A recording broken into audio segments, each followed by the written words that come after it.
चलिए तो खबरों में आगे बढ़ेंगे। चारधाम यात्रा की शुरुआत हो चुकी है और आज खुलेंगे गंगोत्री और यमुनोत्री धाम के कपाट। दोपहर 12:35 पर गंगोत्री धाम के कपाट खुलेंगे और यमुनोत्री धाम के कपाट खुलेंगे 12:41 पर।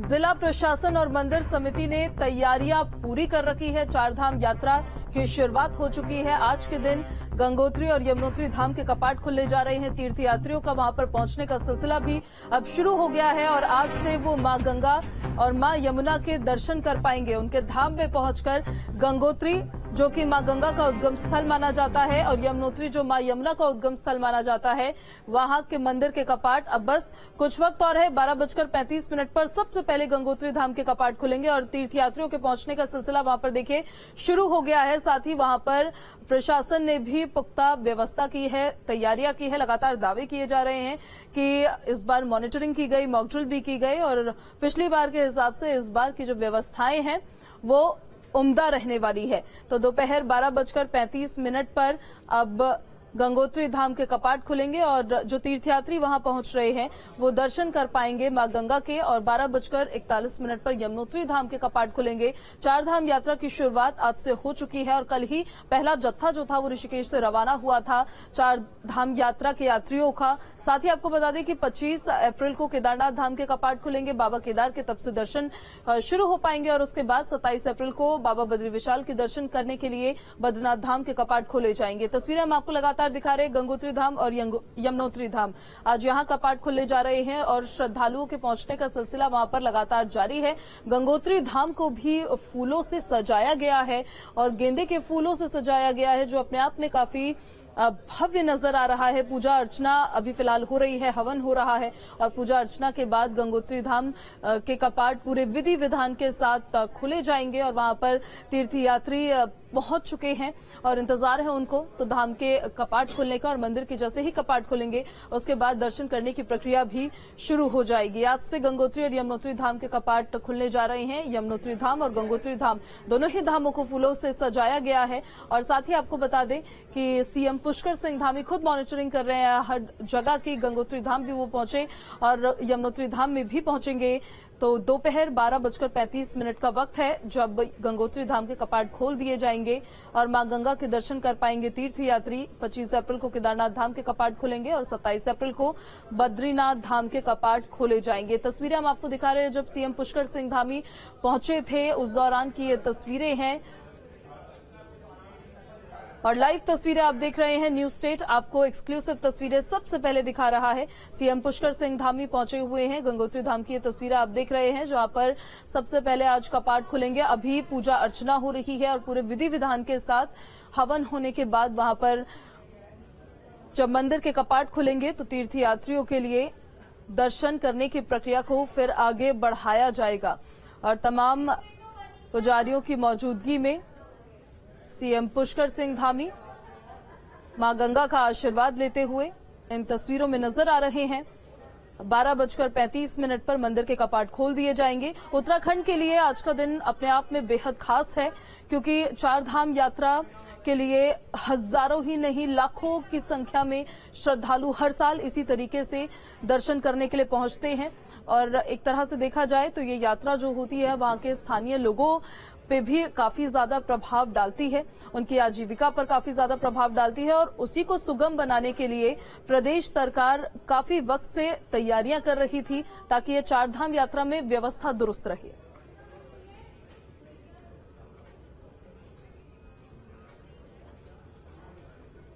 और चलिए अब बात करते हैं ईद की। आज देश भर में ईद का त्योहार मनाया जा रहा है। मस्जिदों में नमाज अदा करने वालों की भारी भीड़ उमड़ती हुई नजर आ रही है। आपको तस्वीरें दिखाते हैं यूपी के अलग अलग जिलों की जहां पर शांतिपूर्ण ढंग से लोगों ने ईदगाह में नमाज पढ़ी और अकीदतमंदों ने मुल्क की सलामती और अमन की दुआ मांगी। लोगों ने ईद की नमाज अदा करने के बाद एक दूसरे को गले लगाया और उनको बधाई दी है।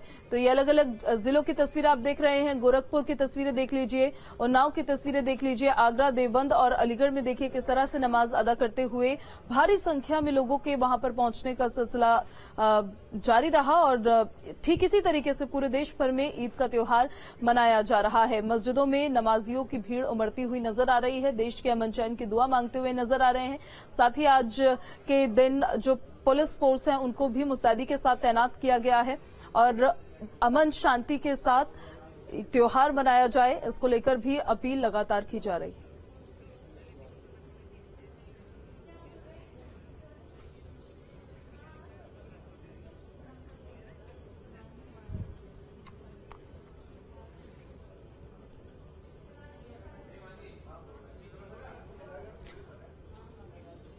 बीएसपी अध्यक्ष मायावती ने ईद की बधाई दी है और ट्वीट कर उन्होंने बधाई दी है। ट्वीट कर उन्होंने क्या लिखा है वो हम आपको बताते हैं। बीएसपी अध्यक्ष मायावती लिखती हैं कि यूपी और समस्त देशवासियों तथा देश और दुनिया में जो रहने वाले लोग हैं, सभी भारतीय भाई बहनों और उनके परिवार वालों को ईद उल फित्र की दिली मुबारकबाद एवं शुभकामनाएं। रमजान के एक महीने के रोजे के बाद ईद की खुशी में अपने करीब जरूरतमंद पड़ोसियों का भी जरूर ख्याल रखें, इसी में असली खुशी है, ऐसा ट्वीट करती हुई वो नजर आई है।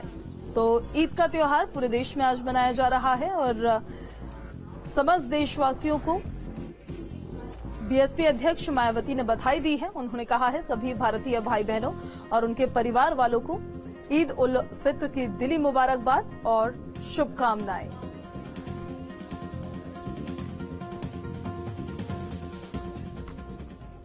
वाराणसी में किस तरह से ईद का त्योहार मनाया गया है, हमारे संवाददाता ने वहां का जायजा लिया। एक रिपोर्ट आपको दिखाते हैं।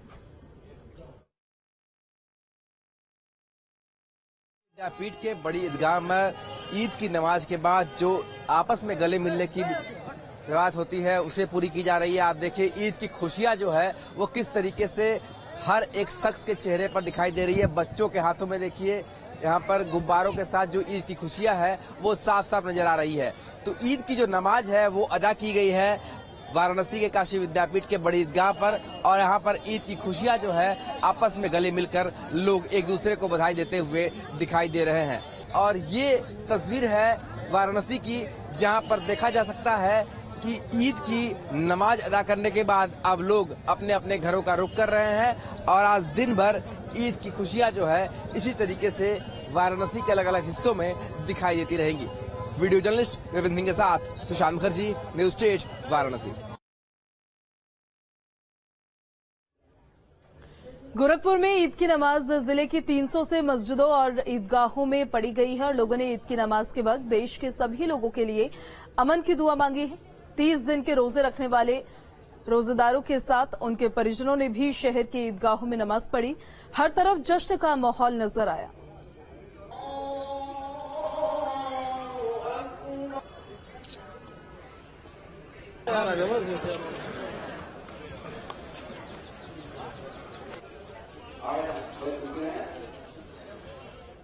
गोरखपुर के सभी ईदगाहों में आज सुबह 8 बजे ईद की नमाज संपन्न हुई है।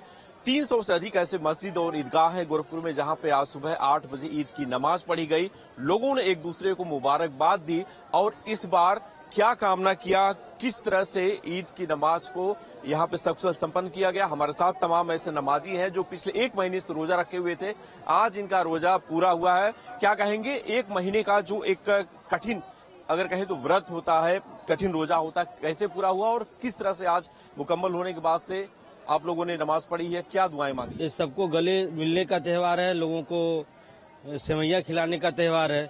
दुआ हम लोगों ने मांगी है कि इस मुल्क में हमेशा अमन और शांति रहे। और हम लोगों ने दुआ किया कि पाक परवरदिगार इस मुबारक महीने के सदक़े में इस मुल्क में अमन और सुकून और आपस में मेल मोहब्बत अता फरमाए। ईदगाह पर नमाज अदा किया गया और पूरे देश और अमन चैन और सलामती के लिए हम लोग दुआ भी मांगा गया। 1 महीने के रोजा रखने के बाद आज हम लोग रोजा रखने के बाद ईद की नमाज भी अदा किया गया और एक दूसरे के लिए अमन चैन की सलामती के लिए दुआ भी। वीडियो जर्नलिस्ट दीपक श्रीवास्तव, स्टेट गोरखपुर। लखनऊ के ईदगाह में मुस्लिम धर्मगुरु खालिद रशीद फरंगी महली ने लोगों से ईद के मौके पर अपील की कि भाईचारा, शांति और प्रेम से एक दूसरे को गले मिले, आपस में सौहार्द बनाएं और शांतिपूर्ण ढंग से इस त्योहार को मनाएं। लखनऊ के ईदगाह में यहाँ सबसे बड़ी नमाज पढ़ी जाती है। खालिद रशीद फरंगी महली साहब हमारे साथ हैं। आज ईद के इस पाक मौके पर क्या संदेश?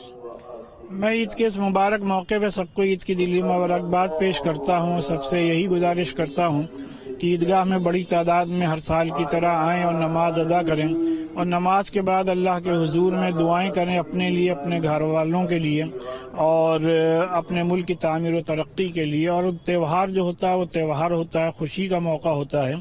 इस मौके पर किसी भी किस्म की कोई सियासत करना या कोई पॉलिटिकल इशू उठाना बिल्कुल ही गैर मुनासिब है। लिहाजा से तमाम लोग एक दूसरे के गले मिलें और अगर किसी में भी कोई भी दूरियां हैं तो गले मिल करके उस दूरियों को खत्म करें। भाईचारे की जिस बात कर रहे हैं, इस वक्त प्रयागराज को लेकर कहीं ना कहीं एक तनाव जिलों में और शहरों में हर जगह पे है। उस तनाव को लेकर के आप अपील और किस तरह से भाईचारे के लिए बात करेंगे? ये हमारे मुल्क में कानून है, अदालतें हैं, मुल्क का कॉन्स्टिट्यूशन है, मुल्क का आईन है, संविधान है और उसी के तहत मुल्क चलता है। तो कहीं पर भी अगर कोई वारदात हुई है तो कानून अपना काम करेगा। लिहाजा आवाम को इस सिलसिले में किसी भी किस्म से कानून को जाहिर सी बात है हाथ में लेने की ज़रूरत नहीं है, बल्कि जो भी कानूनी प्रोसेस है उसी पर यकीन रखें और जिसका अगर किसी के साथ कोई नाइंसाफी हुई है तो इंसाफ होगा। बहुत बहुत धन्यवाद खालिद रशीद फरंगी मैली साहब, जो कि ईद के इस पाक मौके पर कह रहे हैं कि भाईचारा रखें, शांति बनाए रखें और एक दूसरे से गले लग करके दूरियों को दूर करें। वीडियो जर्नलिस्ट सूफी खान के साथ आलोक पांडे, न्यूज स्टेट, लखनऊ। लखनऊ में आयोजित राज्य लोक सेवा आयोग के अध्यक्षों के 24वें राष्ट्रीय सम्मेलन का सीएम योगी ने उद्घाटन किया और इस मौके पर सीएम ने यूपी की कानून व्यवस्था की तारीफ की। कहा कि आज यूपी में दंगे नहीं होते, राज्य में सबके लिए कानून एक समान है। ईद के त्योहार पर अब सड़कों पर नमाज नहीं पढ़ी जाती।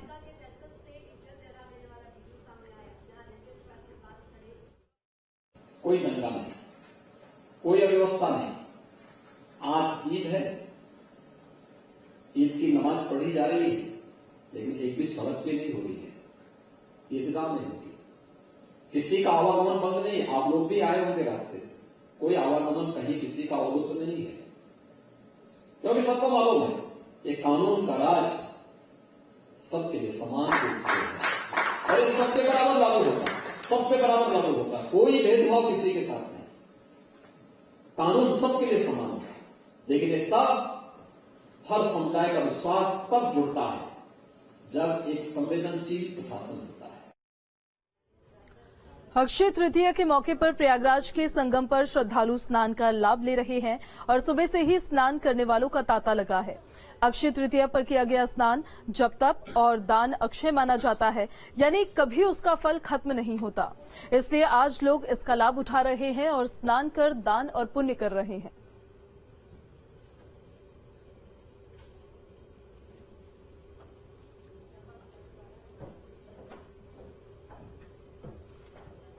आज स्नान दान करना चाहिए, भगवान को जो है शिवलिंग बना के पूजा करना चाहिए। स्नान दान करो, जो भी हो सके उसको आप दान दे दीजिएगा।